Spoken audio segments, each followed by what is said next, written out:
I'm missing your body, missing your eyes, I'm missing the way you look at me. Well, you never love me, you never love me. What do you break my in peace? And I cry for your love, and I'm hearing your voice calling me one more time.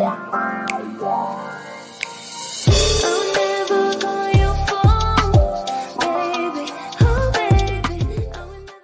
네, 안녕하세요. 도사 이승태 TV의 이승태 변호사입니다. 벌써 3월이 또 됐습니다. 아유, 세월이 너무 빠르죠. 근데 세월이 지나도 계속 문제가 되는 얘기가 하나가 있어요. 이 층간소음인데요. 정말 너무 힘들고 그다음에 해결이 되지 않는 문제이기도 합니다. 제가 예전에 찍었던 유튜브 중에서 저희가 층간소음 확실하게 해결해 드린다라고 해가지고 만드는 영상이 있었는데 실제로는 방법이 없거든요. 그러다 보니까 아니 이거 어그로 아니냐?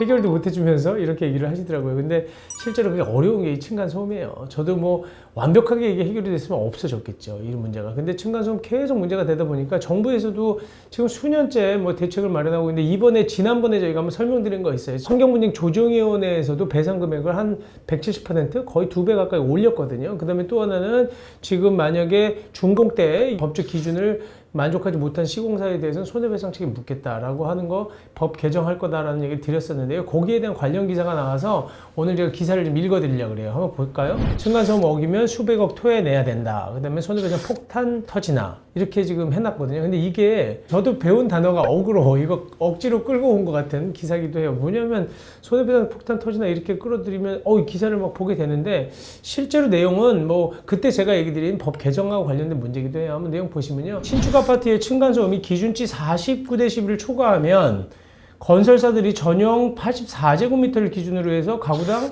약 2,800만 원가량을 손해배상금으로 지불할 전망이다. 이게 1000가구 규모의 아파트를 기준으로 한다는 거예요. 근데 이게 좀 혼돈스럽지 않으세요? 왜냐하면 처음에 여태까지 여러분들이 알고 있었던 층간소음 규제 기준이라고 하는 거는 뭐 39dB로 5dB 더 낮췄다. 이런 얘기도 들으셨을 테고 뭐 1분 등가소음도 얘기도 들으셨을 텐데 갑자기 여기서 지금 아파트 층간소음이 기준치 49dB를 초과하면 이러는 게 나오는 거예요. 그래서 제가 여기서 하나 확인해 드리고 가려고 하는 것이 먼저 이걸 아셔야 되는 게 층간소음의 기준은 두 가지예요. 하나는 시공사가 아파트를 지을 때 슬라브의 두께를 어떻게 해야 되고 그 차음 성능이 어느 정도 되는 아파트를 지어야 되느냐에 대한 기준이 하나가 있고요. 또 하나는 여러분들이 그냥 이제 건설사를 상대로 하는 게 아니라 거주해서 사시는 분들 있잖아요. 아파트에서 살고 계시는 분이나 공동주택에 살고 계신 분들이 위에서 뛸 때 내가 이 정도면 참을 수 있는 기준이다 아니다를 구분하는 기준이 두 가지로 나눠지는 거예요. 그래서 지금 지난번에 제가 얘기 드린 우리가 통상적으로 얘기하는 1분 등가소음도 아니면 뭐 최고소음도 이것에 대한 부분은 지금 다른 규제 기준이고 여기에서 얘기하는 층간소음 규제 기준이 49dB이다 라고 하는 거는 경량 충격음과 중량 충격음을 얘기하는 거예요. 그래서 그것 먼저 정확하게 구분해 놓고 넘어갈게요. 지금 우리가 먼저 여러분들이 직접적으로 적용되는 규제 기준이 뭐냐면 공동주택 층간소음의 범위와 기준에 관한 규칙이라는 게 있어요. 요 규칙에서 나온 층간소음의 기준이 있습니다. 그게 바로 직접 충격 소음과 그 다음에 공기 전달 소음으로 나눠지는 거고 직접 충격 소음의 경우에는 1분 등가 소음도가 39dB 주간에 그러니까 아침 6시부터 밤 10시까지 22시까지 39dB이 기준이 되느냐를 기준으로 보는 거고 야간은 34dB이에요. 그 다음에 최고 소음도는 57, 52dB로 나눠지는 거고 그 다음에 공기 전달 소음의 경우에는 45, 40 이렇게 나눠지는 겁니다. 공기 전달 소음에는 5분 등가 소음도를 기준으로 해요. 외우기도 어려워요. 저도 이거 다 못 외워요. 봐야 돼요. 그러니까 그렇게 직접 충격 소음하고 공기 전달 소음으로 나눠지는 거는 공동주택 층간소음의 범위와 기준에 관한 규칙에 나와 있는 거다. 여러분들이 직접 적용되는 건 이거라는 거고요. 기사에서 나오고 있는 층간소음의 기준이 49dB이다 라고 하는 건 어떤 거냐면 주택건설 기준 등에 관한 규정이 있어요. 이게 지금 대통령령이거든요. 대통령령에 보면 바닥구조의 지금 기능, 성능이 어느 정도 돼야 되느냐, 그러니까 소음을 어느 정도 차폐해야 되느냐와 관련돼서 만들어 놨는데 여기 보시면 14조의 2를 보시면 바닥구조가 각 층간 바닥에 경량 충격음, 비교적 가볍고 딱딱한 충격에 의한 바닥 충격음. 그러니까 뭐냐면 공 같은 거 떨어뜨리거나 뭐 숟가락 같은 것들은 딸랑 이렇게 떨어지는 소리. 그 충격음이 경량 충격음이고, 중량 충격음이라고 하는 건 좀 더 무겁고 부드러운 충격에 의한 바닥 충격음을 말한다는 건데, 사실은 옛날에는 이게 구분의 의미가 있었는데, 왜냐하면 데시벨에 따라 달랐기 때문에. 지금은 똑같이 각각 49데시벨 이하의 구조여야 할 것이라고 한 겁니다. 그러니까 둔탁한 거든 아니면 가벼운 것이든 이거를 갖다가 구분하지 않고 경량 충격음과 그 다음에 중량 충격음 검사를 해요. 바닥 구조 성능을 테스트 해보는데, 그때 49데시벨을 초과하지 말아야 된다는 거예요. 그 기준도 굉장히 복잡해요. 이 측정하는 방법이.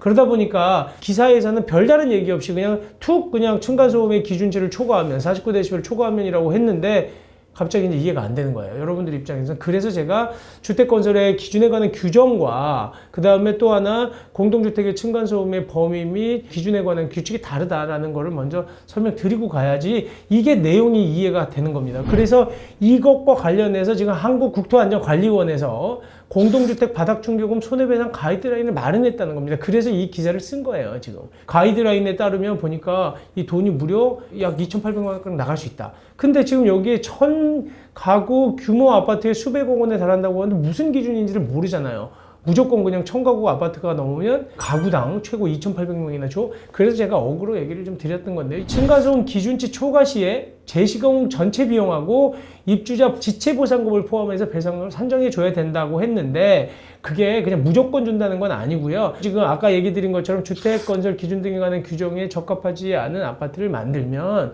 국토교통부에서 보완시공을 갖다가 하라라고 지시를 한다는 거예요. 그럼 보완시공을 의무화해야 되는데 보완이 안 되는 경우가 많잖아요. 슬라브가 이게 쉽게 보완이 되겠습니까?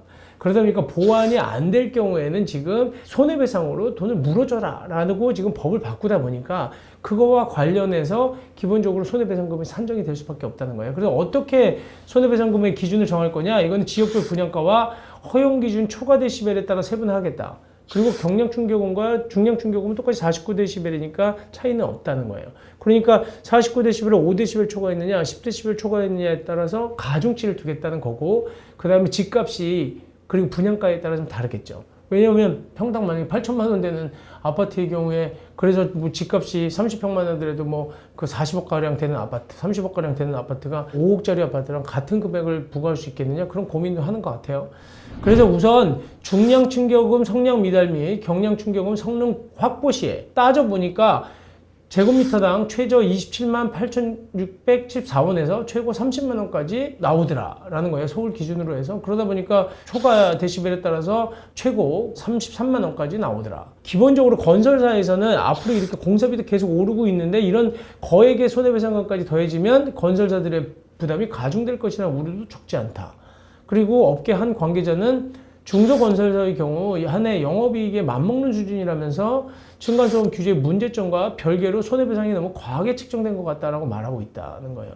건설업계는 그래서 이 층간소음 규제 유예를 또 건의하고 있다. 층간소음을 막는 것에는 한계가 있고 보안 기술이 불분명한 데다가 분양가 상승에 기름을 부을 수 있다라고 해서 걱정한다. 건설사들이 너무 힘들고 있다는 건설사들의 입장을 좀 대변하고 있는 듯한 기사이기도 해요.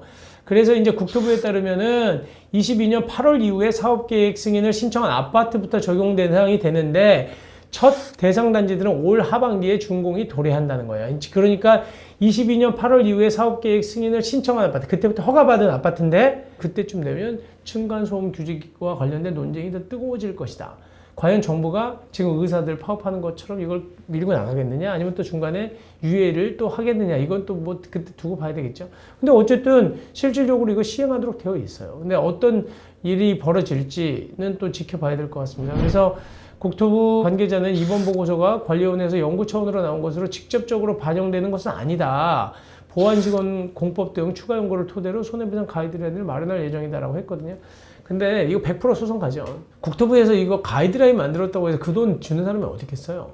그리고 또 보완 시공이 불가능한 경우, 근데 가능한 경우인지 불가능한 경우인지도 또 따져봐야 되고, 그 다음에 이거 제가 볼 때 제대로 시행이 될 수 있을지, 실질적으로 법은 또 이 행정부에서 이렇게 가이드라인을 만들고 이렇게 조라라고 하는 권고적 기능밖에 없어요. 이거 강제 못 하거든요.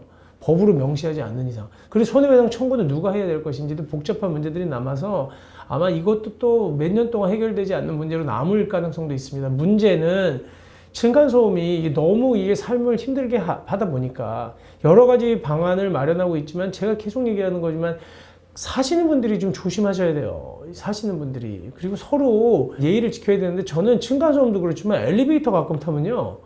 아니 거기서 막 자기 집처럼 떠드는 사람들이 있어요. 그냥 어떤 두 분이 타셔서 자기 집 안방처럼 막 얘기를 하는 거예요. 우리는 듣고 싶지도 않은데 왜 다른 사람이 있는데 그렇게 큰 목소리로 막 엘리베이터에서 떠드는지 저는 이해가 안 가요. 그 사람들은 전혀 그걸 인식을 못 하시나 봐. 내가 이렇게 그래서 쓱 쳐다보면 자기가 예뻐서 쳐다보나 이렇게 생각하시는 분도 있는 것 같아요. 그리고 또 하나 지하철에서 막 전화 받는 사람들 있잖아요.